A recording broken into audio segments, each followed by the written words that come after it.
Baylor football lost a big home game. Stop me if you've heard that one before.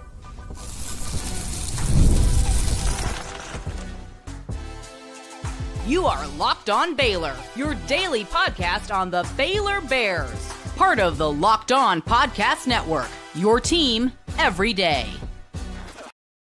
Hey there, Bears fans. It's the number one Baylor football post-game show on the planet Earth here on Locked On Baylor. I'm your host, Cam Stewart, ESPN Central Texas, and the Cam Show on YouTube. Appreciate you guys joining live. I'm just sick of how many times I've had to do this in the 3 seasons that I've done this show. Baylor has, and really it's a tale as old as time. If you take out 1 year, 2021, and you go back to when I started school at Baylor in 2015, the story is the same. Every single time you hype up a home game and you say, man, Baylor can really make a statement in this game, that's a kiss of death. They're going to lose. And they do it again. 27-24, loss at the buzzer to Arizona State. Somehow it was the offense that let them down in this one. I did not see that coming. They had their moments in the game, but certainly this loss was not at all on the defense. But what it does, it makes you 2-2. It makes you 0-1 in the conference. And before I get into like exactly what happened in this game, I think a lot of us would have taken 2-2 when we looked at the schedule to start the year. Would have been like, I'd like to be 3-1, but 2-2 is okay. It doesn't feel okay right now. That was a very winnable game, and Baylor didn't want to do it. And it's mistakes, it's turnovers, it's not getting into the game. And this was really frustrating because Baylor, I say those things, Baylor did a lot of things in this game that they don't usually do in their frustrating performances. The defense played well in this game, right? They made plays when they needed to. They didn't force a turnover. They had a turnover on downs. They stop them on a 4th and 1. They keep holding them to field goals when they're getting spotted the ball deep in Baylor territory. A couple times they get it in the red zone. Baylor holds them to field goals. They kept Jordan Tyson very quiet most of the night, and then of course he gets the go-ahead touchdown and 2-point conversion. Is that right? At least the 2-point conversion to put them up 7 late in the 4th quarter. But that stinks, man. Like, that sucks. Baylor should have won that game. And I thought going into this game they were the better team against Arizona State. And there's nothing in this game that showed me Arizona State was like the better, more talented team, but they didn't make the mistakes Baylor did. And that's what it comes down to.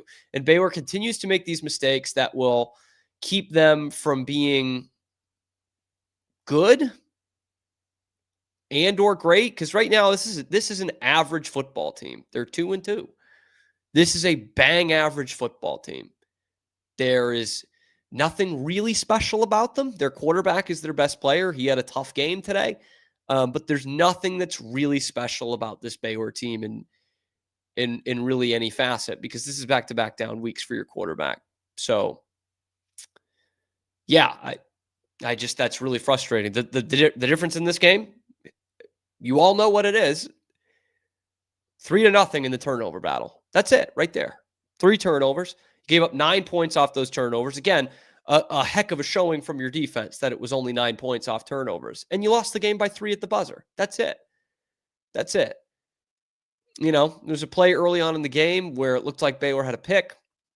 I didn't know that rule about the pylon. That seems really freaking stupid, actually, that a pylon makes you out of bounds when at every other level of football it doesn't. I need to double check that one. That was odd. It looked like Jacob Redding had a deflected ball, which he should have picked. Jacob Redding had a really good game, but that should have been an interception. Like, he made the play on the ball. That should have been a pick. Then he deflects it, catches it, goes out of bounds because he hits the pylon. So apparently that's not a pick. I guess that's just the rules of college football. I wasn't privy to that, clearly. And I lost all my bets today. So clearly I don't know anything about college football. If you're still listening to me about analysis for college football after the day I had on FanDuel.com, I mean, shoot, that's your problem at that point. And that's a 3-point difference, and you lose the game by 3. But it's the turnovers in this one. Baylor had 2 fumbles from Josh Cameron and a bad pick from Sawyer Robertson. Each of them were in plus territory for Arizona State. Again, leads to 9 points, and you lose the game by 3. There's no great statistical analysis to be had in this game, y'all. It's not that kind of night. Baylor just 3 turnovers. That's it. 3-0 in the turnover battle. How many games ever where you lose the turnover battle by friggin' 3 and win that game? That doesn't happen. That does not happen. I thought Baylor abandoned. The only statistical thing I really think of in this is I think Baylor, again, abandoned the run a bit too early. They threw it 23 times in the first half, and they ran it 11 times. It was a 10-10 game at halftime. They weren't down 14-3. They weren't down 17-7. At worst, it was 10-3 in the first half, and they stopped running the ball. Anybody watching that game tonight, was anybody thinking, oh boy, I wouldn't run into the teeth of this Arizona State defense. I wouldn't dare do that. Like, if I'm Bryson Washington right now, I'm breaking my helmet in the locker room. Like, he finally has a game where there's room for him. The Baylor played the line of scrimmage very well tonight. And he finally has some room. And again, it's just, let's throw it 23 times in the first half.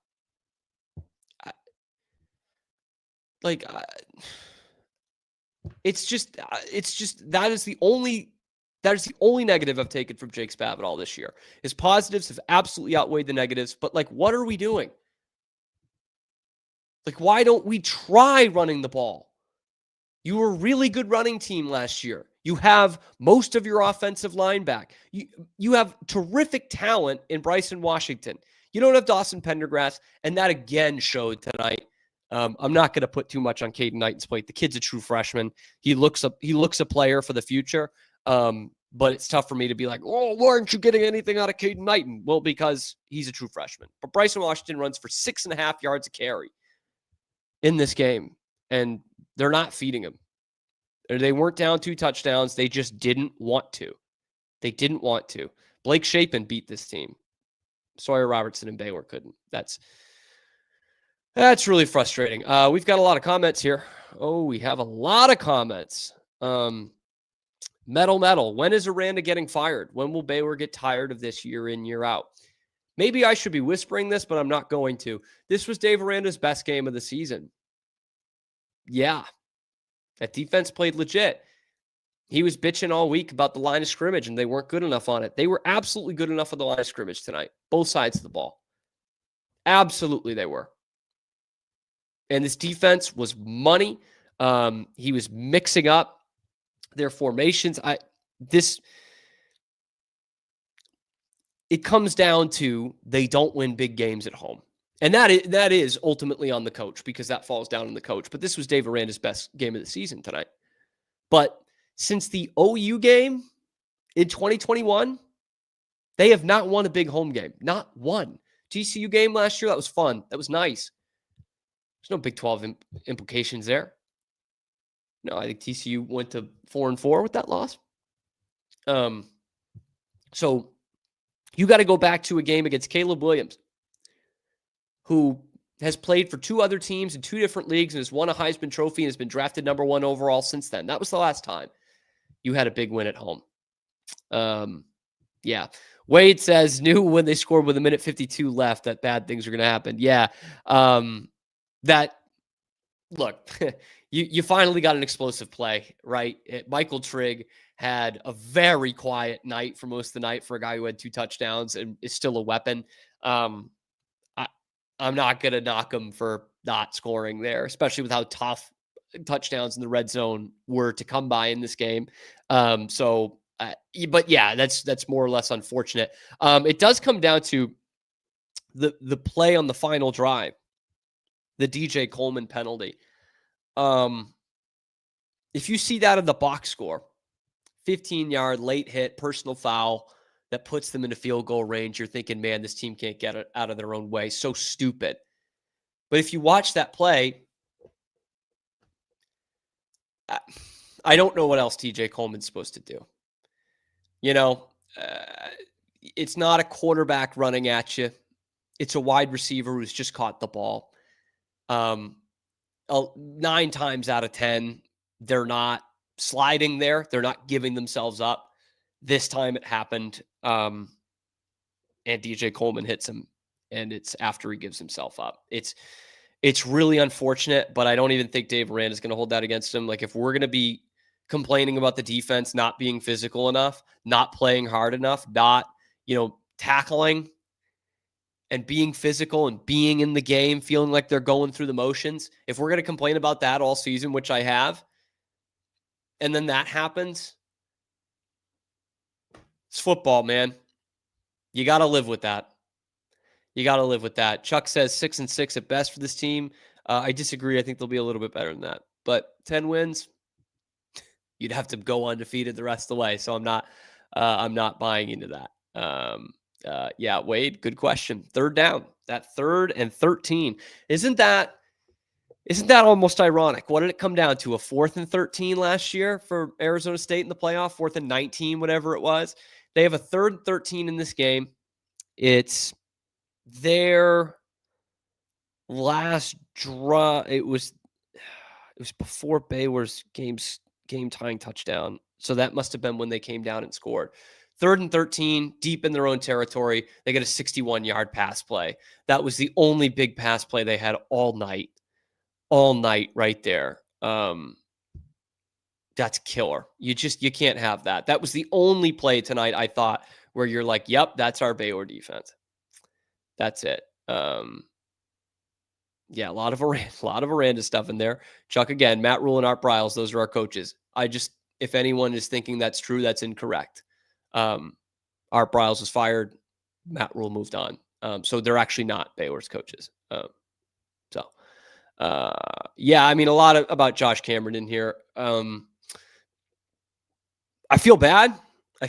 Because Josh Cameron's one of the true soldiers on this team for the last couple of years. And there's so many games that I was thinking and doing a post game and thinking, everyone else went through the motions, but man, Josh Cameron showed you something. Very few of these guys have been like that over the last 2-3 seasons. I would say Sawyer's one of them. Josh Cameron's certainly one of them. Even when that team was 3-9, that dude was a bright light. He was giving it his all, but 2 fumbles in this game. I mean, that's a difference right there. And that's again, that's really unfortunate for anybody, but especially a guy like Josh Cameron, who is such a good story and is such a big part of this team. And yeah, that just sucks, man. That just sucks. But yeah, those are 2 killers, and that starts off both halves too. That's another thing, right? It's Baylor's first drive of the game, and their first drive of the second half. You're spotting a team 3 points at the beginning of each half, and again, lucky for it to only be 3. Your defense stopped them. So yeah, a lot of pointing out the record here for both this year's team and for Dave Aranda. Talent being wasted, pathetic effort. I didn't think it was Iron Reaper, who hasn't had a positive comment on here ever, which is fine. He's in here for all these videos, so I'm okay with that. I don't think it was a pathetic effort. I don't. I mean, I think your defense had a great effort. Your offense made mistakes. There's been plenty of pathetic efforts under Dave Aranda. This was not one of them. This was unfortunate, and they should have won. And I'm not saying that I'm not giving them a pass for that. I just didn't think it was pathetic. Maybe I just put too much in that word. Put too much into it. Undisciplined team. Yeah, it was undisciplined at many points in this game. Just little things, man. This is an interesting one. Sick and Beers. My biggest fear is that last year was this team's ceiling. I think that's probably the biggest fear for all of us, right? Especially me, who was saying for months that that was just the beginning. that was the beginning of something. Look at the talent they're bringing back. I'm really hoping that's not the case, but at 2-2, 8-4 is a good season when you're at 2-2. You know what I mean? And so maybe that is the ceiling for this team. Maybe it's not 10 wins. Maybe it's not, Big 12 championship. And that's another thing. It's 0-1 in the conference, but do you feel good about where they're at in the Big 12 race? Like, really? It's one game. I know. It's 0-1. But Texas Tech, earlier in the day, went on the road in a hostile environment and kicked the crap out of Utah with their backup quarterback. 10 ways to Sunday.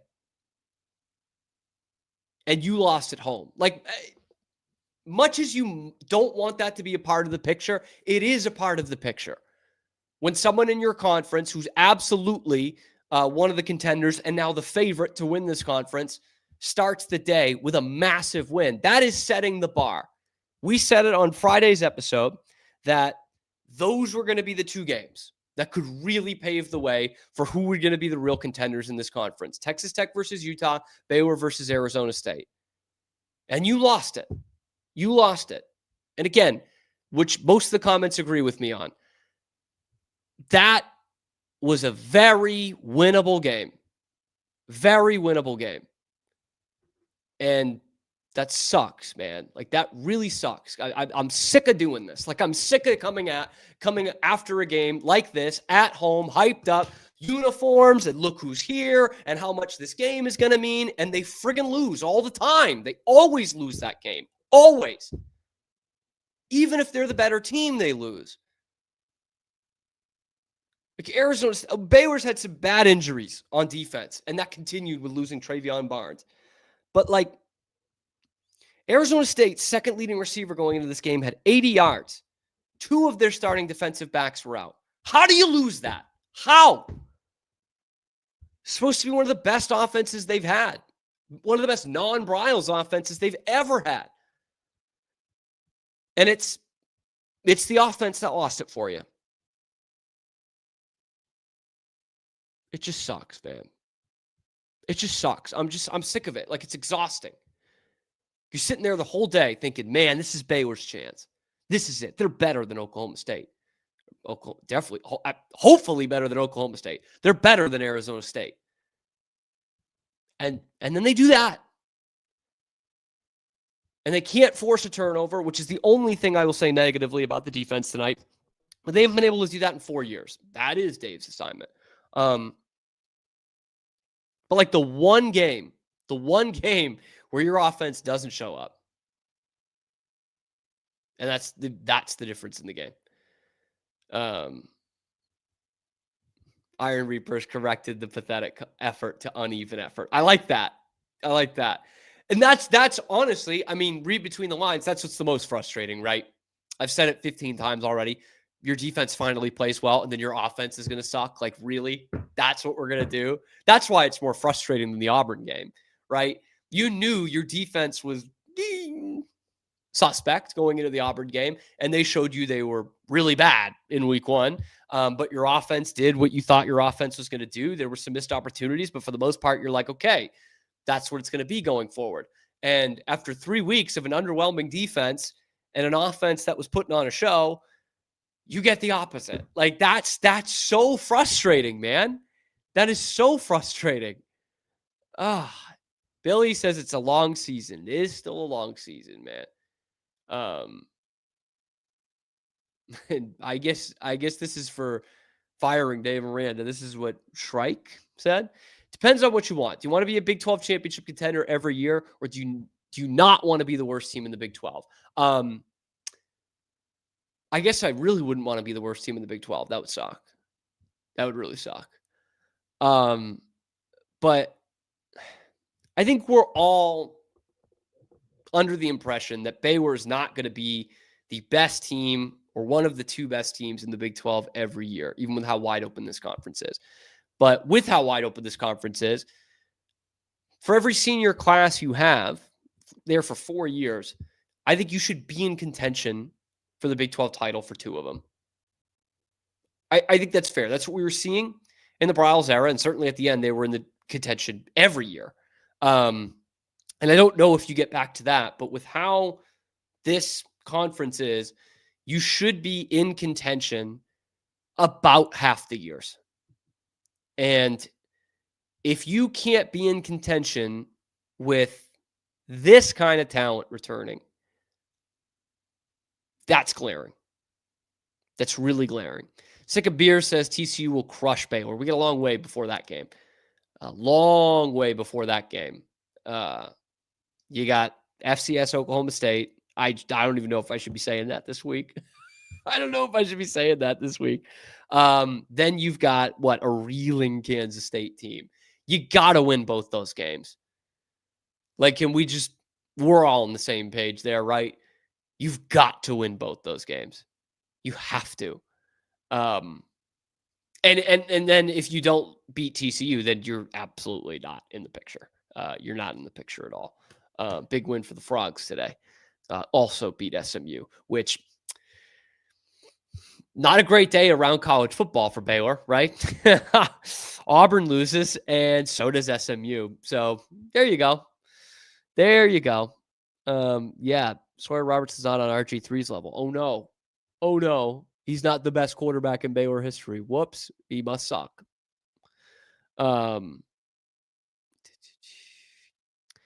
Yeah, Chuck back on it, man. Spav is nothing. I got to disagree. I'm sorry. I got to disagree. I don't think he ran the ball up enough tonight. I thought there was a lack of execution, but I don't know. If you've watched this team for the last 17 games and think Spav is nothing, I can't help you with that one. But Chuck and I have disagreed before. But he's always here, and I love that. Yeah, I mean, what else is there to say about this game? It comes down to 3 turnovers, and that's really frustrating that your defense puts together that performance. And it looked like the defense knew what they were doing for the first time in a while, man. I mean, they deserve a ton of credit here. Jackie Marshall, playing through an injury, I thought had a really good game today. You remember all the times Tim Brando said, like, oh, they got to bounce to the outside. Nothing there. Nothing running to the outside here. And Devin Gardner saying that. That's because of Jackie Marshall. That's because of what Jackie Marshall did. I thought he had a really good game.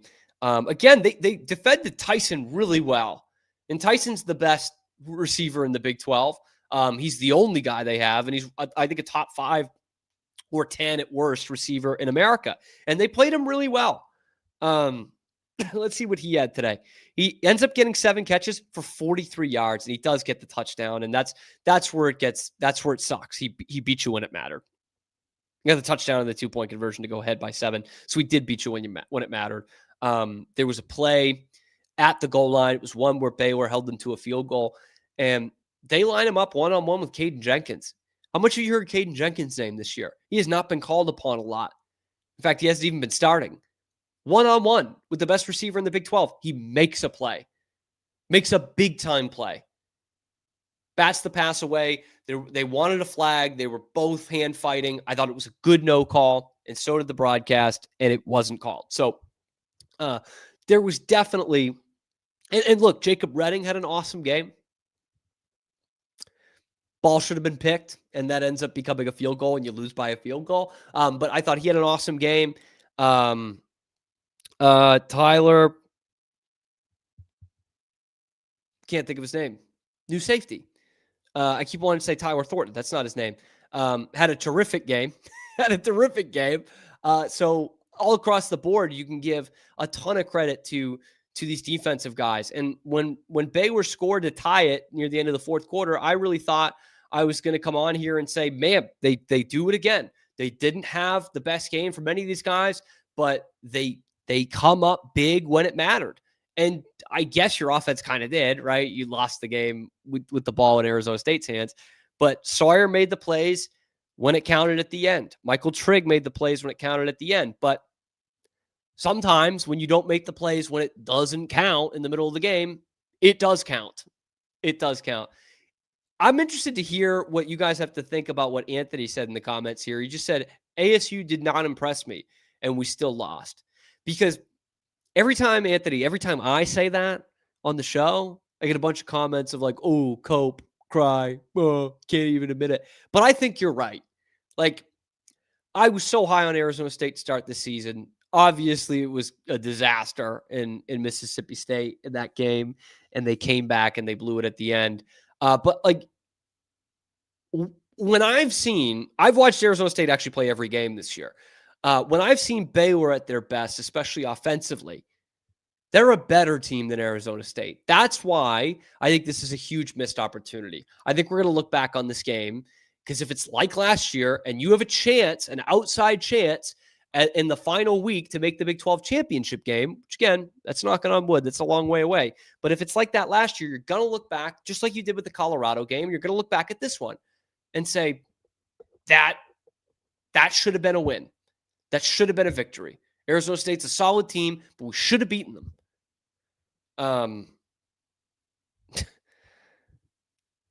Sikkim Bears, talk about that Josh Cameron punt return when he ran right into the guy.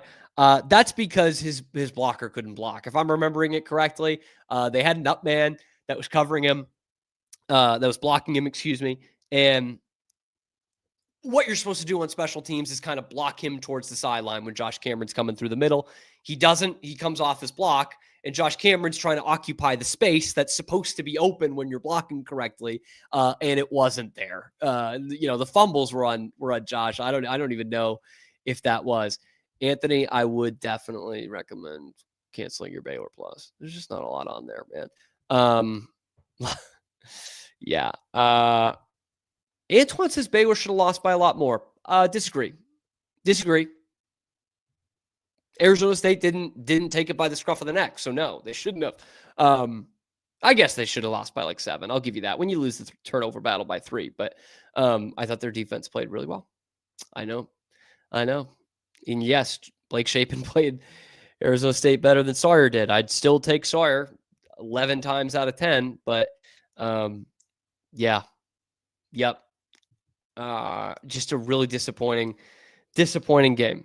And again, thought it was a great Dave Aranda game, just in a vacuum. But when you go 4 years without winning a big home game, it's like, how many times do we say it? Every great Baylor season, you have big wins at home. And when you can't win big games at home, you're not going to have a great season. Not here. And they haven't done it yet. So it's funny, man. I had a lot of people coming after me this week for implying that some Baylor fans would maybe be okay with UCLA coming in to take Dave Aranda and pay the buyout. And all the comments today are fire Dave Aranda. So, I mean, like, I don't know, man.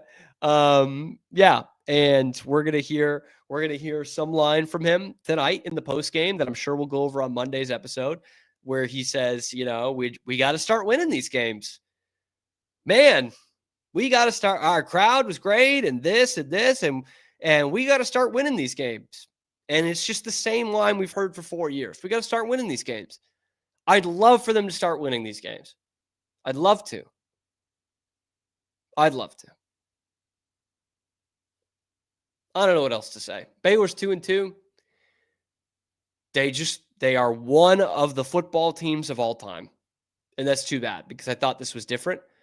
I thought Baylor was going to have a real special kind of year this year. I guess it's still in front of them, the optimists in the room, they can still win the conference. It's possible.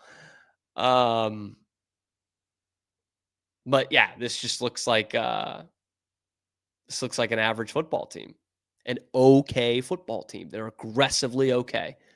But you've got a coach who's around 500. You've got a team that's 500. You can't have your offense and your defense playing well at the same time. It's just an okay football team.